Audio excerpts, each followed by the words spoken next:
Berarti Bang Radit datang dengan keluhan nyeri.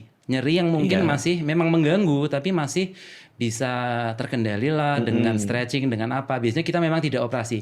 Beberapa pasien HNP atau saraf kejepit datang dengan kelumpuhan kaki misalnya. Wah. Jadi saraf kan fungsinya untuk merasa dan untuk menggerakkan. Jadi kalau sarafnya terjepit sangat berat, satu dia bisa nyeri banget karena perasanya bermasalah, bisa kemampuan saraf itu untuk menggerakkan otot itu kena juga. Jadinya lumpuh misalnya. Dok, saya sakit pinggang tapi kaki saya kok sekarang nggak bisa gerak naik-naik ya. Ini lebih baik dioperasi langsung. Oke. Karena bisa jadi kalau tertunda operasinya, ya nantinya tetap dia dioperasi nih. Tapi mundur sebulan misalnya.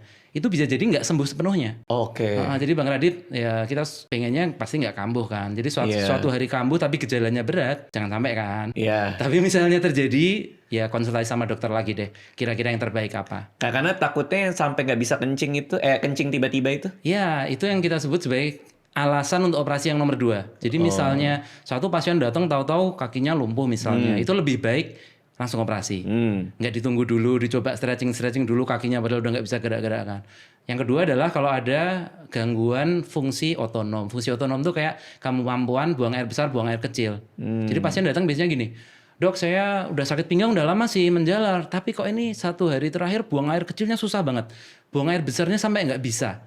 Nah ini berarti saraf untuk buang air besar, buang air kecilnya udah kena. Kita sebutnya Cauda equina syndrome. Cauda equina syndrome itu gawat darurat, langsung operasi disarankan.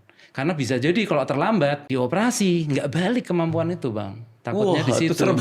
Iya, Serem banget dia bisa jadi seumur hidup harus pakai kateter. Untuk buang air besarnya seumur hidup harus distimulasi, dicutik-cutik gitu. Jangan sampai terjadi kan.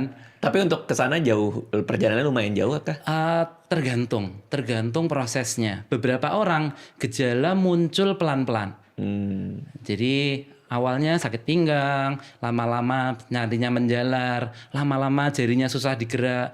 Tahu-tahu suatu titik dia nggak bisa buang air kecil, buang air besar. Beberapa pasien biasanya yang ada riwayat benturan nih, ya udah sakit pinggang tapi kemarin kepleset nih, jatuh, sejak itu nggak bisa pipis. Itu kan mendadak. Sudah ada penyakitnya, tapi terus tahu-tahu tambah berat. Itu lebih baik dioperasi.